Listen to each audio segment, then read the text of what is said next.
आसिफ भाई ये बताएं कि ख़ानदान टूट कैसे जाता है। अच्छे खासे भाई एक साथ रह रहे होते हैं तो एक दिन आता है वो सब अलग अलग हो जाते हैं। खानदान, बड़ा अच्छा सवाल किया आपने। खानदान टूटते हैं लोगों की हसद की वजह से। पूछो वो कैसे? सर?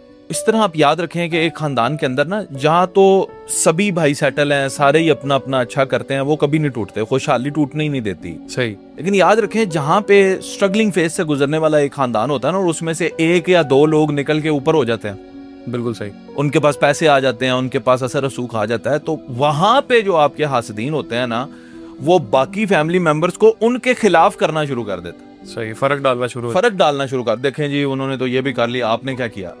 वो देखें जी वो तो बाहर इतना खैरात करते हैं, आपके हालात ऐसे हैं, आपको नहीं उन्होंने जनाब।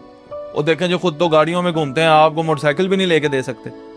लोग ना कानों में बातें भरना शुरू कर देते हैं। बिल्कुल सही। ये जो शरारती लोग होते हैं ना, ये होते भी फैमिली के अंदर ही हैं, जिनको बेसिकली प्रॉब्लम उन लोगों से होती है जो नुमाया हो चुके होते हैं। बिल्कुल। लेकिन वो उन्हें वीकन करने के लिए क्या करते हैं, खानदान के दूसरे लोगों को, और वो बंदा जो है वो भी फिर इनकी इन बातों से मुतनफर होकर फिर वो आपस में दूरियां पैदा होती हैं। कभी भी याद रखें, खानदान के अंदर जब एक शख्स को मर्तबा मिल रहा हो, चाहे वो उम्र में छोटा है, मिसाल ले लेते हैं मेरा छोटा भाई है और वो मुझसे ज्यादा नाम कमाता है, तो मुझे अब उसके फुटस्टेप्स को फॉलो करना पड़ेगा, मुझे उसकी इस हैसियत को तस्लीम करना पड़ेगा। मैं सारी जिंदगी ये लेकर नहीं बैठ सकता कि मैं तो बड़ा हूं, बड़िया दे कोलो आप आएगा, क्यों आएगा? और तस्लीम करना भी चाहिए। तस्लीम करना चाहिए कि वो कामयाब है, उसकी कामयाबी है, फिर उसके साथ चले। सही, ठीक है। अगर उसने जिंदगी में मेहनत करके अपना कुछ बना लिया है, तो इसका मतलब है उसके पास आपसे बेटर प्लान्स हैं, लें। बिल्कुल सही। उसको मशवरे में शामिल करें, उसके साथ चलें, ताकि वो पूरी फैमिली को फिर जो है वो इक्वली बैलेंस कर सके। फैमिली वाले खुद अपनी जड़ें काटते हैं और यही चीज उसके अंदर फर्क आने भी नहीं देगी। यस। लोग अक्सर ना इसका इल्जाम बीवियों पे लगा देते हैं, तो जी पहले तो सारे इकट्ठे सन, जदों दी बीवियां आईयां ने ना, अलग अलग हो गए। बिल्कुल।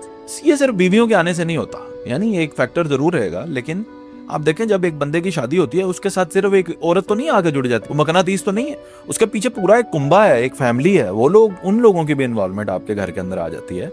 फिर इसी तरह दूसरे की शादी होगी, वो पूरी एक फैमिली को साथ लेकर चलना पड़ता है। फिर आप जब देखें कि जैसे जैसे वक्त बदलता है ना दोस्त, प्रायोरिटीज बदलती, तो ये समझना चाहिए कि जो लोग मेहनत कर रहे हैं, जो लोग फैमिली के अंदर नाम पैदा कर रहे हैं, जो लोग आगे निकल रहे हैं, उनकी टांगे नहीं खींचनी, उनके साथ खड़े हो जाएं।